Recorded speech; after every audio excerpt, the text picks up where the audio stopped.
नमस्कार मंडळींनो, स्वागत आहे तुमचं आपल्या अजून एका छान अशा नवीन व्हिडिओमध्ये। तर आज आपण पाहणार आहोत की जसं की सबस्क्रायबर म्हटलं म्हणजे आपल्याला YouTube चॅनलसाठी मॉनिटायझेशनसाठी 1000 सबस्क्रायबर्स कंप्लीट करावे लागतात। खरं तर आपण वॉच टाइम जो आहे ना तर ते मोठे व्हिडिओ अपलोड करून आणि त्यावरती जर 100 200 किंवा जवळपास 500 व्ह्यूज आले त्यातल्या त्यात तर त्यातून आपण जो वॉच टाइम आहे ना तर तो कंप्लीट करू शकतो। पण आपल्या सोबत एक मोठा टास्क असतो तो म्हणजे सबस्क्रायबर्स पूर्ण करण्याचा। तर सबस्क्रायबर पूर्ण करण्यासाठी ना बरेचसे जे क्रिएटर्स आहेत YouTube वरती जे टेक्निकल चॅनल रन करतात तर ते सांगतात की ह्या सेटिंग करा त्या सेटिंग करा की जेणेकरून तुमचे जे सबस्क्रायबर्स आहेत तर ते वाढतील। तर खरंच असं असतं का किंवा काय करायला पाहिजे तर हे या व्हिडिओमध्ये मी तुम्हाला डिटेलमध्ये सांगणार आहे। तर त्यासाठी व्हिडिओ शेवटपर्यंत नक्की पहा। तर सगळ्यात पहिले म्हणजे आपण ते पाहणार आहोत की नवीन YouTube चॅनल जर चालू केलं तर मॉनिटायझेशनसाठी आपल्याला 1000 सबस्क्रायबर्स आणि 4000 वॉच टाइम कंप्लीट करावा लागतो। तर आता सध्या म्हणजे मागच्या 1-1.5 वर्षापासून 500 सबस्क्रायबर्स आणि 3000 वॉच टाइम वर सुद्धा चॅनल मॉनिटाइज होतं असं सगळे टेक्निकल वाले सांगतात। पण खरंच त्यातून आपल्याला फायदा असतो का? तर फायदा हा एकच असतो की जर तुम्हाला 1 महिन्याने 2 महिन्याने जर मॉनिटायझेशन होणार आहे की नाही, आपलं मॉनिटाइज कंप्लीट होणार आहे की नाही चॅनल आपलं हे जर समजायचं असेल तर ते आपल्याला फक्त 1 महिना 2 महिना आधी समजतं। कारण की ॲट द एंड आपल्याला जे 1000 सबस्क्रायबर्स आहेत आणि 4000 वॉच टाइम आहे तर तो कंप्लीट करावाच लागतो। त्याशिवाय आपले जे पुढची जी प्रोसेस असते ॲडसन्सची वगैरे तर ती पूर्ण होत नाही। त्यासाठी ना आपण एक ट्रिक वापरायला पाहिजे। तर ती ट्रिक म्हणजे काय की कुठलेही शॉर्ट व्हिडिओ म्हणा किंवा काही म्हणजे तुम्ही जे लॉंग व्हिडिओ अपलोड करताय तर ते कशाशी रिलेटेड आहे। सपोज तुम्ही आता एखाद्या रेसिपीचा व्हिडिओ बनवताय तर रेसिपीचा व्हिडिओ बनवताय तर तो शॉर्ट व्हिडिओमध्ये सुद्धा बनवा।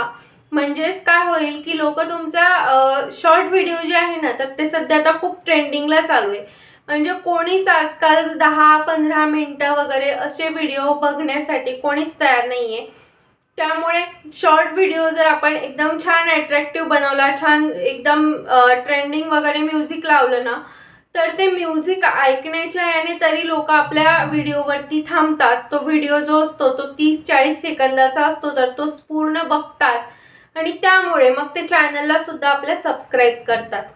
त्यासाठी सगळ्यात एक मेन इम्पॉर्टंट पार्ट म्हणजेच की तुम्ही जे आहे तर शॉर्ट व्हिडिओ बनवायला सुरुवात करा, हे पहिला मुद्दा। आणि जर तुम्हाला आणखी जर एवढा कॉन्फिडन्स वगैरे नसेल मोठा व्हिडिओ बनवायचा तर सगळ्यात आधी शॉर्ट व्हिडिओ बनवायला सुरुवात करा। हळूहळू तुमच्यामध्ये जसे जसे शॉर्ट व्हिडिओला आपले व्ह्यूज येत जातात ना तसा तसा आपल्या स्वतःला कॉन्फिडन्स येतो आणि आपण बरोबर मोठे जे व्हिडिओ आहेत ना तर ते बनवायला सुरुवात करतो, बरोबर आहे।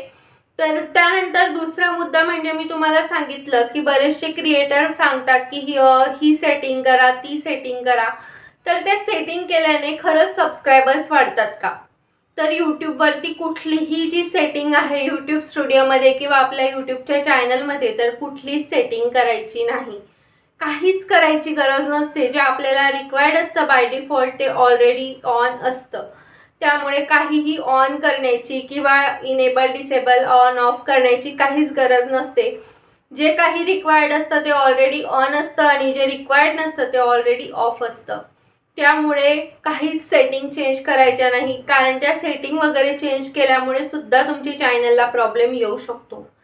त्यामुळे शक्यतो असं काहीही करायचं नाही की ज्यामुळे आपल्या चॅनलला प्रॉब्लेम येईल। कारण की आपण ऑलरेडी खूप हार्डवर्क करून जे आहे ना तर 1000 सबस्क्रायबर 4000 वॉच टाइम कंप्लीट केलेला असतो आणि मग आपण अशा काहीतरी सेटिंग करतो याचा त्याचा व्हिडिओ बघून आणि मग आपण ते जे आहे तर ते सुद्धा गमावून बसतो। त्यामुळे मग असं काहीच करायचं नाही, जे आहे तेच राहू द्यायचं। आणि फक्त जर तुम्हाला मेन इम्पॉर्टंट म्हणजे सबस्क्रायबर्स जर कमी असतील, तुमचा 4000 वॉच टाइम झालेला असेल तर तुम्ही शॉर्ट व्हिडिओ अपलोड जास्तीत जास्त करायचे आणि मोठे व्हिडिओ कमी अपलोड करायचे। कारण की ऑलरेडी तुमचा जे आहे वॉच टाइम जो आहे तर तो कंप्लीट झालेला असतो, त्यामुळे मग तुम्हाला त्याचा तर काही फायदा नसतो। त्यामुळे मग तुम्ही हे जर केलं ना तर तुमचे सबस्क्रायबर्स नक्कीच वाढतील. आणि चॅनलशी रिलेटेड जे व्हिडिओ आहेत ना तर ते अपलोड करायचे, जसं की कॉमेडी व्हिडिओ म्हणा किंवा मग एखाद्या सॉन्गवरचा व्हिडिओ किंवा एक फोटो, आपले फोटोची छान अशी इमेज म्हणजे मागे पुढे फोटो करून छान असे अपलोड करायचे. असं काहीतरी तुम्ही करू शकतात की जेणेकरून त्याला सुद्धा ना आपल्या चॅनलवरती म्हणजेच लोक येतात आणि सबस्क्राईब करतात. म्हणजे जे आहे ना ते शॉर्ट्स फीडमध्ये ना आपले व्हिडिओ यायला सुरुवात होते आणि बरोबर सबस्क्राईब जे आहे तर ते होतात आणि लाईक सुद्धा मिळतात आपल्या व्हिडिओजला.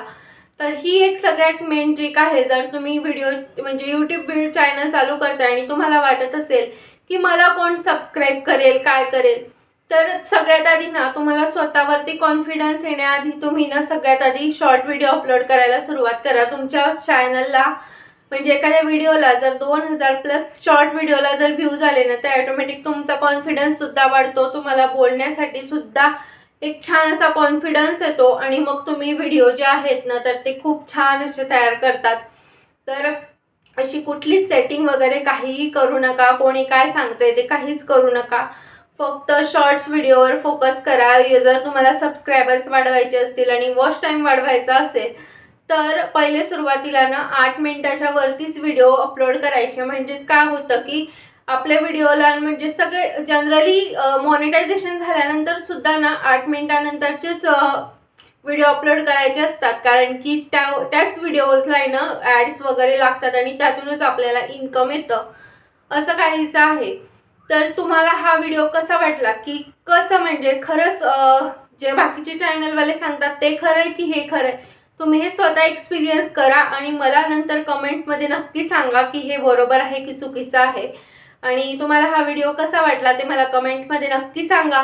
आणि व्हिडिओ आवडला असेल तर लाईक करा, शेअर करा आणि चॅनलवर नवीन असाल तर सबस्क्राईब नक्कीच करा.